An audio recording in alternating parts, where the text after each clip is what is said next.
Olá, seja bem-vindo. Essa é a nossa primeira aula, o nosso primeiro encontro do projeto Estude com o Autor, da editora Juspod, cujo objetivo maior é aproximar o leitor do autor e permitir, que os autores da editora tenham esse contato por vídeo com um direcionamento do estudo relacionado às obras que tem lá na editora. Eu fui convidado a participar desse projeto, embora eu tenha, o manual de processo coletivo, tenho um CPC comentado artigo por artigos, tenho um livro de ações constitucionais, todos eles pela editora Juspod.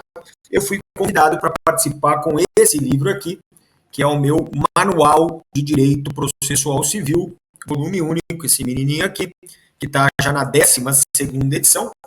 E aí, a ideia, basicamente, é que a gente faça uma análise capítulo por capítulo, né? Às vezes, quando o capítulo for muito curto, a gente pode juntar 2 capítulos no mesmo vídeo e tal, mas a ideia é que a gente passe por todos os capítulos do livro, fazendo alguns comentários, claro, a respeito do conteúdo do que é versado na obra, mas também tentando direcionar a forma mais adequada para aqueles que estudam, em especial para concurso público, e que utilizam essa obra como obra de referência. Tá? Então, nós hoje vamos, sendo o nosso primeiro encontro, naturalmente, começar pelo primeiro capítulo, que é o capítulo da jurisdição. É verdade que muitos manuais, muitos cursos de processo civil, eles começam, o primeiro capítulo é processo, porque há muitos que gostam de começar, os livros pelos princípios processuais. Eu adoto uma outra forma de pensar, não muda nada no final, porque a ordem dos fatores aqui não vai alterar o produto, mas de qualquer maneira eu começo pela jurisdição. Esse nosso primeiro capítulo, ele tem 8 tópicos, tá? Então vamos analisar aí e ver como é que funciona a distribuição desses tópicos. Então, lá no tópico 1.1, para quem tem o manual edição atual, que é a edição de 2020, nós estamos falando da página 59, onde começa, na verdade, o livro em si, porque antes é só sumário, dedicatória, aquelas coisitas mais. Muito bem. Então, quem tem aí o livro, item 1.1, vai perceber que em cerca de 2 páginas, 1,5 páginas, eu traço um conceito de jurisdição. É interessante porque, na verdade, é uma introdução ao que a gente vai acabar vendo. Então, invariavelmente, o que eu falo dentro do conceito, a gente vai acabar revendo no decorrer do capítulo. De maneira que, se você está apertado para o estudo, esse primeiro tópico você pode pular. Ele é um capítulo introdutório, se você está mais calmo, com mais tempo, beleza. Mas ele é um capítulo, vamos dizer assim, indispensável para aqueles que precisam dar uma otimizada no seu estudo. Já o tópico 1.2, o segundo tópico do capítulo, ele trata de um tema aí já assim bastante importante. Perceba que o título desse tópico é equivalentes jurisdicionais. E é verdade que há parcela da doutrina que não gosta de utilizar esse termo e prefere usar o termo formas adequadas de solução de conflitos e não formas alternativas, que seria o mais aproximado de equivalentes jurisdicionais. Perceba que é uma questão de nomenclatura, tá? Equivalente jurisdicional, formas alternativas, formas adequadas, acabam sendo expressões atualmente utilizadas para designar as diferentes maneiras que nós temos de resolver os conflitos de interesse. Então, eu até falo aqui logo no início desse tópico a respeito do sistema de justiça multiportas. Essa é uma expressão que você tem que conhecer e tem, obviamente, que ser capaz de conceituar. É bem simples. A ideia da justiça multiportas é você oferecer às partes várias formas de solução dos conflitos para que as partes possam optar por aquela que se mostrar a mais adequada no caso concreto. Tá? Então, a ideia, substancialmente, é essa. E aí eu trato das formas que não são a jurisdição, porque o capítulo inteiro é destinado à jurisdição, aquela jurisdição tradicional, a jurisdição estatal, processo, juiz. Então, nesse momento, eu vou tratar das outras formas que não essa da jurisdição clássica, né? Começo pela autotutela, tem aí 4, 5 parágrafos só falando sobre a autotutela, porque realmente é de pouca relevância, são muito poucas hipóteses admitidas de autotutela no nosso direito, e aí eu passo no tópico 1.2.2, né, página 62 da edição atual, as formas consensuais de solução do conflito, né? Então, eu faço uma introdução e tento primeiro, né, mostrar para o leitor que o termo autocomposição, que se confunde com forma consensual do conflito, ele, na verdade, representa 3 formas de solução pela vontade das partes. Então, a gente trabalha aqui com a transação, né, que é uma espécie de vontade bilateral das partes resolvendo o conflito, e com a submissão e com a renúncia, que são soluções de conflito de forma unilateral. A gente chama esse tipo de forma de solução de conflito, está inclusive aqui no texto, de forma altruísta de solução de conflito, porque aquele que exerce a vontade no caso concreto é, afinal, quem tem o seu interesse sacrificado, né? E aí, já ali na página 64, logo ali no começo, você já percebe aqui, ó, que eu faço um exemplo, né? Eu dou um exemplo. Quem acompanha aí o meu livro sabe que todo momento eu acabo trazendo algum exemplo, porque me parece que é algo bastante interessante para fixar a ideia, né? Principalmente para aquele pessoal que não tem muita vivência no processo, às vezes o processo parece um negócio muito abstrato. Eu acho que com exemplos concretos facilita o aprendizado. E aí, curiosamente, vocês provavelmente não vão saber de todos, né? Mas todas as pessoas humanas que eu uso nos meus exemplos são da minha família. Então, esse primeiro aqui seria um conflito entre Marina e Aline. A Marina é minha irmã, a Aline é minha esposa, e assim a coisa vai. Um conflito, obviamente, fictício, tá? Bom, nesse momento, né, depois de explicar a autocomposição, eu entro em algo que me parece bastante relevante para os dias atuais, que é a análise da mediação e da conciliação. Então, na verdade, a mediação e a conciliação, elas são formas diferentes de autocomposição. Ainda tem a negociação, né, que é aquela que não há um terceiro. A mediação é contra o mediador.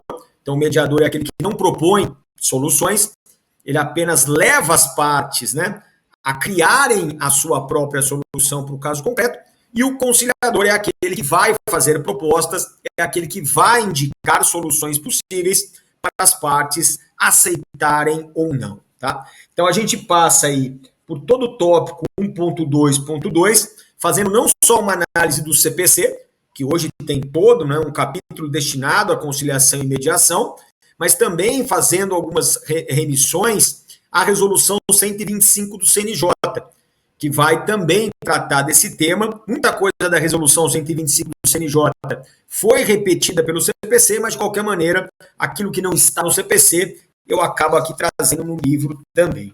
Até finalmente nós chegarmos, são páginas e páginas, até a gente chegar no tópico 1.2.3, que é aquele que trata da arbitragem, né?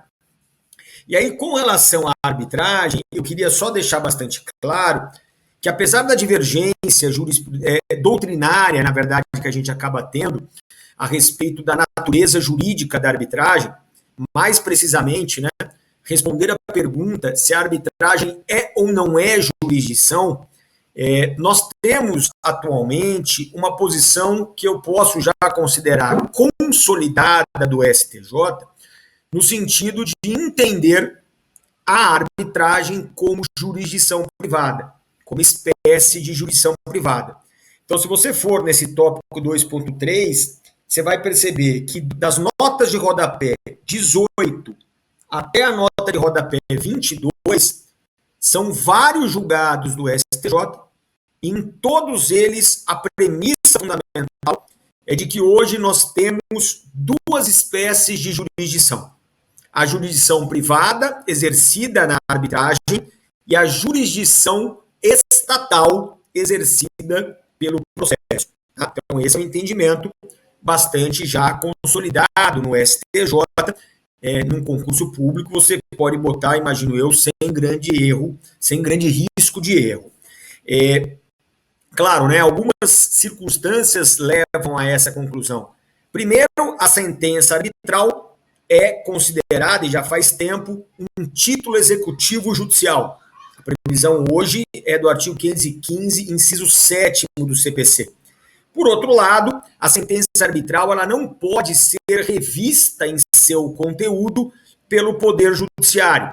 O Poder Judiciário pode, no máximo, anular a sentença arbitral, mas aí por decorrência de vício formal, por meio da chamada ação anulatória, prevista nos artigos 32 e 33 da Lei de Arbitragem. E justamente pelo Judiciário não poder rever o conteúdo da sentença arbitral, há um entendimento de que aí nós teríamos uma coisa julgada da sentença arbitral. E a partir do momento que você concordar com esta premissa, você vai ter que concluir que é, de fato, jurisdição privada a arbitragem. E por que, Daniel? Porque como eu coloco aqui, no tópico 1.4.4, está na página 86 da edição atual, coisa julgada material é um fenômeno privativo da jurisdição. De maneira que, se há coisa julgada na sentença arbitral, é porque a arbitragem é jurisdição, não teria como fugir disso. Tudo bem? Bom, o nosso terceiro capítulo, ele é bem curto, ele vai ter aí 2 páginas, né? É o tópico 1.3, então, é o que fala dos escopos da jurisdição, né? O escopo político, o escopo educacional, o escopo jurídico. É um capítulo para quem tiver também tempo de ler, tá? Se você é daqueles que tem que otimizar o estudo e centralizar, você também pode passar por esse, que não vai ter tanta relevância assim. Ao final, né, da minha exposição aqui, eu vou te dar 3 categorias de tópicos que eu tenho nesse capítulo. Os que você tem que ler de qualquer jeito, tem que estudar de qualquer jeito, os que era bom você estudar e aqueles que você, em tese, pode deixar para outro momento, ou só se tiver mesmo tempo, vai realizar o estudo. Bom, o nosso tópico 1.4, esse já é bastante importante, é o que trata das características principais. Então, aqui nós temos 4 características principais e todas elas são desenvolvidas no item 1.4. Então, a primeira característica é o caráter substitutivo. A ideia aqui é de que a vontade das partes será substituída pela vontade da jurisdição. Esse é o caráter substitutivo. E eu coloco, né, no meu comentário que essa característica não é essencial à jurisdição. Ou seja, nós trabalhamos com jurisdição sem caráter substitutivo. E dou como exemplo a execução indireta. Porque na execução indireta, o que a jurisdição ela faz? Ela pressiona psicologicamente o devedor a cumprir a obrigação. Então, se a gente pensar que a vontade do direito é que a obrigação seja cumprida e a vontade do devedor é não cumprir a obrigação, a partir do momento em que eu faço uma pressão psicológica, o que eu estou fazendo? Eu não estou substituindo a vontade do devedor. Eu estou, na verdade, pressionando o devedor psicologicamente, ou com ameaça de uma piora na sua situação, ou uma oferta de melhora, para que ele, devedor, mude a sua vontade, adequando-a à vontade do direito. E vá lá e cumpra a obrigação. Não há dúvida que a execução indireta é jurisdição, como também não há dúvida que, nesse caso, nós não tivemos o caráter substitutivo. A nossa segunda característica estudada é a lide, aquela lide canelutiana, composta de 2 elementos, a pretensão resistida e o conflito de interesses. Lembrando também que aqui a lide não é essencial, porque nós temos hoje jurisdição sem a necessidade da lide canelutiana, como, por exemplo, na tutela inibitória, que é uma tutela justamente para evitar a prática do ato ilícito, ou seja, para evitar que a lide aconteça, e nas ações de controle de constitucionalidade, em que nós temos, evidentemente, uma atividade jurisdicional, mas não tem como se concluir pela existência de litígio, né? Trato da inércia, né? E aí faço toda a comparação aqui, o que é importante, consagrada no artigo 2º do CPC, que fala da inércia da jurisdição e fala do impulso oficial, ou seja, para dar início ao processo, eu preciso da manifestação da parte, da provocação da parte. Há exceções, mas a regra é essa. Mas para que o processo tenha o seu andamento, em regra, é o juiz que faz de ofício, salvo se a lei expressamente exigir a prática de um ato, o cumprimento de uma diligência pela parte.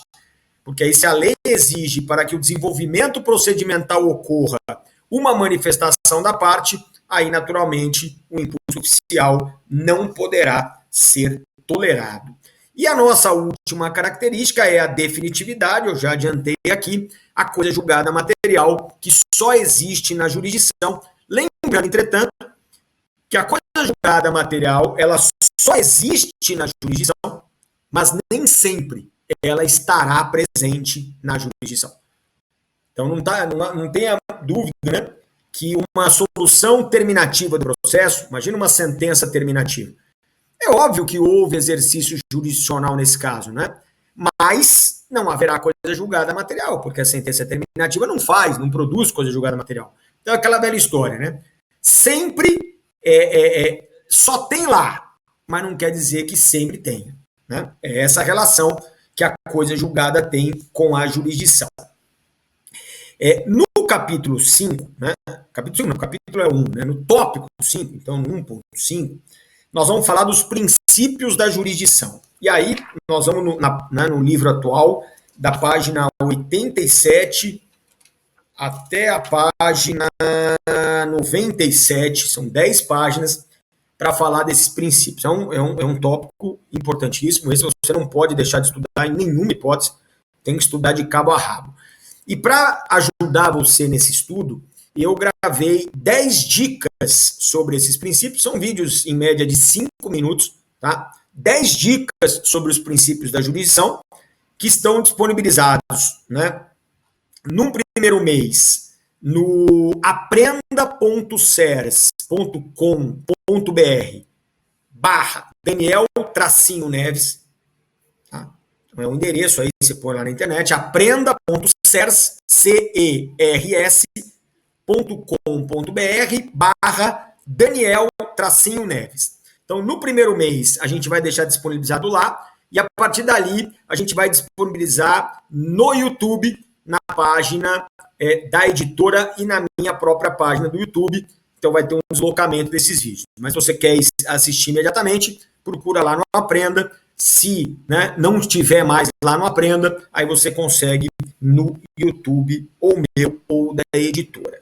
Combinado? Então, por isso, eu vou passar pelo tópico 5, embora ele seja de inegável relevância, porque tudo que eu poderia falar aqui, eu acabei materializando nessas 10 dicas. Né?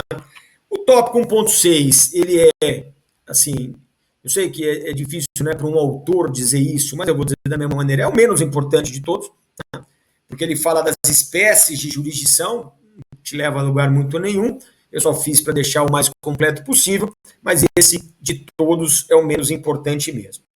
E no tópico 1.7, eu vou tratar da jurisdição voluntária, e aqui eu tenho que fazer já uma observação, porque quando você vai ler no CPC, você percebe que há uma teoria geral da jurisdição voluntária, então você vai encontrar algumas previsões relacionadas à jurisdição voluntária, e depois os procedimentos especiais de jurisdição voluntária.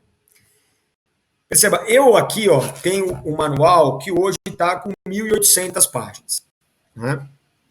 E, naturalmente, eu tenho que fazer algumas escolhas trágicas, vamos dizer assim. Porque não dá para falar de tudo num manual de 1.800 páginas. Então, ou você aumenta a ponto de inviabilizar o volume único, o que vai encarecer a obra, e não é isso que nem o que eu quero, nem o que a editora quer.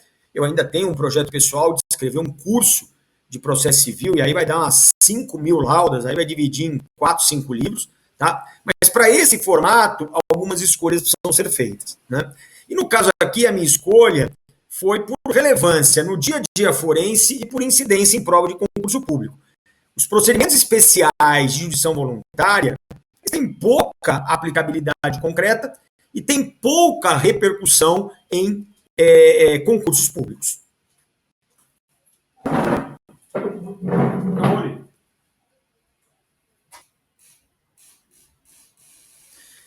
Daí porque eu fiz a opção de comentar apenas a teoria geral. Tá? Então eu faço aqui comentários sobre as características da jurisdição voluntária, aquela discussão a respeito da natureza da jurisdição voluntária, se a jurisdição voluntária, afinal, é uma jurisdição mais diferenciada ou ela é, na verdade, uma administração pública de interesses privados, ou seja, ela é uma atividade administrativa excepcionalmente exercida pelo judiciário. Então, não haverá, tá, os procedimentos especiais de jurisdição voluntária. Esses eu comento no CPC comentado, né? Porque lá no CPC comentado, nem que eu quisesse, eu poderia deixar de comentar, porque lá eu tive que comentar rigorosamente todos os artigos do CPC. E aí, evidentemente, eu tive que comentar todos esses procedimentos de jurisdição voluntária. Aqui no manual a gente não vai ter, né? E o nosso último tópico, que é o tópico 1.8, é um tópico que eu me orgulho muito, e na verdade eu me orgulho muito desse tópico, e mais ainda, ele está logo no início do manual, porque o que eu faço aqui? Eu na verdade adoto 6 critérios de classificação da tutela jurisdicional, e aí eu trabalho nesses 6 critérios, explicando para o leitor uma série de expressões que você vai constantemente ler e que muitas vezes só vai ser explicada naquele momento, e quando ela é repetida você já não sabe mais o que significa. Então eu sempre imaginei que sistematizar essas diferentes espécies de tutela num capítulo só, e ainda assim num capítulo que está, né, no início do livro, é o primeiro capítulo do livro, seria interessante para todo mundo. Então eu começo aqui com aquela sistematização da tutela jurisdicional, que é a mais tradicional de todas, que é dividir a tutela jurisdicional em tutela meramente declaratória, ou seja, aquela tutela que busca apenas uma certeza jurídica. Em regra, a certeza jurídica da existência, inexistência ou modo de ser de uma relação jurídica e, excepcionalmente, a existência ou inexistência da falsidade ou autenticidade documental. Perceba que, nesse segundo caso, nós estaremos declarando um fato. O fato do documento ser falso ou autêntico. E esse é o único fato que pode ser objeto de uma tutela meramente declaratória. Fora dele, sempre vai recair a declaração sobre a existência, inexistência ou modo de ser de uma relação jurídica. Depois, falo da tutela jurisdicional constitutiva, que é aquela que cria, modifica ou extingue uma relação jurídica já existente, né? Então, temos a constitutiva, temos a declaratória e temos, por fim, a tutela condenatória, que é aquela que imputa ao réu o cumprimento de uma prestação. Essas são nomenclaturas tradicionais, provavelmente se você estuda já há algum tempo, você já está bem acostumado com elas. Vamos para o tópico 1.8.2. A distinção de tutela reparatória e de tutela preventiva.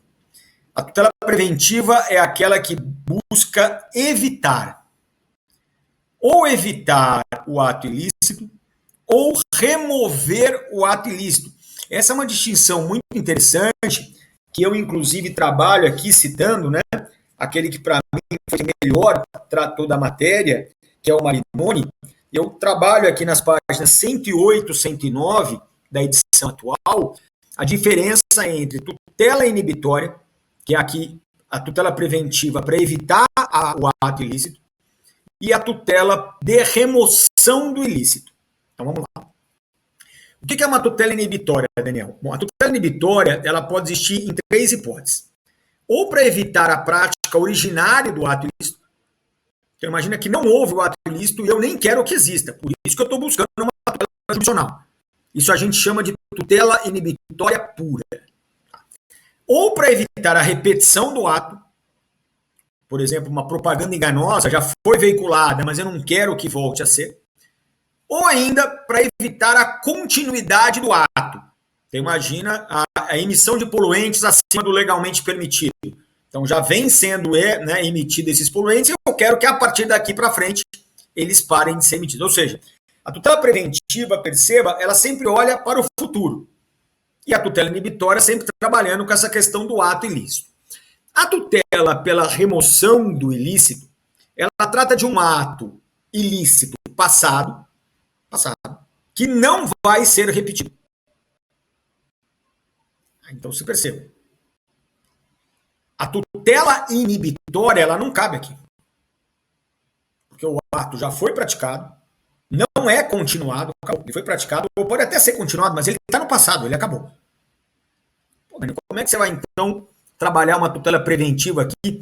A tutela de remoção do ilícito, ela vai buscar remover não o ato ilícito em si, que já estará no passado, mas os efeitos deste ato ilícito que se perpetuam até hoje. Então, eu aqui, no final da explicação, faço como eu havia já alertado aqui a vocês, dou um exemplo, que com outra formatação, outra letra, tal, para você entender que é um exemplo, de uma empresa que durante um certo período atuou num local, não atua mais lá, não está mais lá, mas que naquele momento em que atuou lá, acabou soltando dejetos poluentes químicos no terreno que ela ocupou. E o terreno está contaminado até hoje. Então, como é que eu trabalho uma tutela preventiva aqui, Daniel? Eu não tenho como evitar a prática do ato ilícito, porque o ato ilícito já foi praticado. Eu não tenho por que tentar evitar a repetição, porque não haverá repetição. Naquele local já está feito mal, a empresa não vai mais voltar para lá. Mas aquela poluição que ela gerou, aquela contaminação do solo que ela gerou está lá até hoje. Então eu quero que esta contaminação deixe de existir daqui para frente. Então eu faço um estudo geológico, se eu retirar, sei lá, quantos metros de terra e renovar com uma outra, eu consigo resolver, sei lá. Mas a ideia é resolver daqui para frente, eliminando os efeitos do ato ilícito. Isso é tutela da remoção do ilícito, tá? No tópico 8.3, eu falo da tutela específica, distinguindo a tutela específica da chamada tutela pelo equivalente em dinheiro. Então, o que é a tutela específica? A tutela específica é aquela tutela que dá para quem ganha o processo exatamente o que aquela parte teria se não tivesse precisado do processo. Ô, Daniel, se eu não tivesse precisado do processo, isso significa o quê? Significa que você teve a sua obrigação cumprida espontaneamente. Então, perceba, se eu vou para o processo, eu vou atrás desse negócio de água aqui, desse recipiente, não sei, essa garrafa d'água aqui. Porque você pegou emprestada, uma garrafa que eu gosto muito, tá botando uma água aí. E você não me devolveu. Então, deixa eu tomar água, engasguei, rapaz. Vamos lá. Então, o que acontece? Se eu entrar com uma demanda e conseguir essa garrafa de volta, eu consegui uma tutela específica. É duro. Por quê? Porque receber essa garrafa é exatamente o que eu teria se eu não precisasse do processo, se você tivesse me entregado a garrafa espontaneamente. Tá? Agora, imagina que eu não consigo obter essa garrafa. Imagina que você deu um sumiço na garrafa, que a garrafa desapareceu, que não há mais garrafa, que eu não consigo localizar mais a garrafa. E aí a ideia é, para que eu não fique a ver navios, eu vou abrir mão da tutela específica. Por vezes, nem porque eu queira, mas é imposto a mim essa conduta, e vou para a tutela pelo equivalente em dinheiro. Então, na tutela pelo equivalente em dinheiro, eu vou ter aquela conversão da obrigação em perdas e danos, e aí a tutela já passa a ser de outra natureza. Tá? 1.8.4, a gente faz a distinção entre a tutela comum e a tutela diferenciada. Então, basicamente é o seguinte: tutela comum é a tutela concedida pelo procedimento comum. Tutela diferenciada é aquela concedida ou mediante um procedimento especial ou concedida mediante técnicas procedimentais diferenciadas no próprio procedimento comum. A ideia substancial de uma tutela diferenciada, isso eu acho que é bem importante para você levar para a prova, é saber que ela serve como maneira de adequação procedimental às exigências do caso concreto. Então, aqui é aquela analogia que a gente faz com a medicina, né? Se existem várias espécies de doença, não pode existir apenas uma espécie de remédio. Então, eu tenho que ter várias espécies de remédio, cada qual para resolver uma espécie de doença. A ideia substancial aqui é essa. Então, a ideia é que os procedimentos, percebendo, né, que o procedimento comum, na verdade, ele não é apto a resolver a crise jurídica, eu possa trabalhar com adaptações para bem atender aquela situação concreta e bem resolver a crise levada a juízo, né? No 1.8.5, a gente trata da cognição vertical, e aí a gente vai tratar da cognição exauriente e da cognição sumária, porque para cada uma dessas cognições eu vou ter uma tutela diferente. A cognição sumária, ela me entrega a chamada tutela provisória, que é a de urgência e da evidência, e a tutela definitiva é aquela concedida mediante a cognição exauriente. A velha e boa distinção entre juízo de certeza, que é o que eu tenho na cognição exauriente, e o juízo de probabilidade, que é o que eu tenho na cognição sumária. Legal? E no final, 1.8.6, sem entrar aqui em maiores detalhes, claro, né, isso fica para o meu manual de processo coletivo, mas lembrar que a gente tem a tutela individual e a tutela coletiva, e especialmente lembrar para todo mundo que a tutela coletiva, né, ela, na verdade, também tutela direitos individuais. Porque um jeito muito fácil de você errar essa distinção é dizer assim: tutela individual é para direito individual e tutela coletiva é para direito transindividual. Esquece. Tutela coletiva é para direito transindividual, claro, direito difuso e direito coletivo, são direitos transindividuais, meta-individuais, supra-individuais, é tudo sinônimo, tá? Mas também tutela direitos individuais.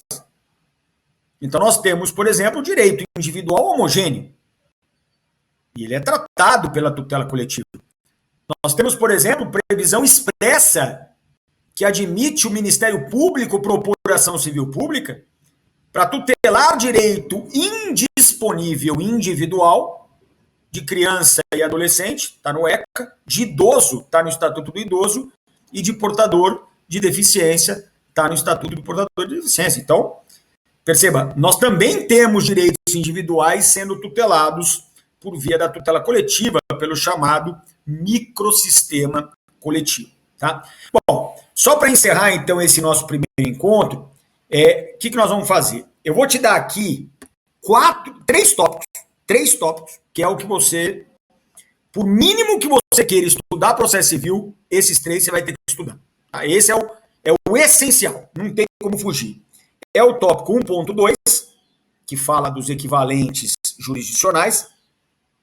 É o tópico 1.5, que é o que fala dos princípios.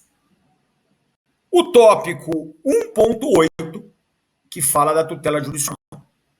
Tá? Esses três não tem como você fugir, tem que estudar de qualquer jeito. O tópico 1.4 e o tópico 1.7 é legal você estudar também. Então, você quer estar bem preparado no processo, esse é aquele que não é essencial, mas é importante. É importante. E o tópico 1.1, o tópico 1.3 e o tópico 1.6, esse vocês realmente só leia se tiver um tempo, se quiser fazer a leitura completa, se não, esses de fato você pode deixar para um outro momento, ok? Então, legal, nos vemos no próximo encontro, aí já no capítulo 2, para tratar de ação, né? Porque depois da jurisdição eu trato de ação e só lá no capítulo 3 eu vou falar do processo.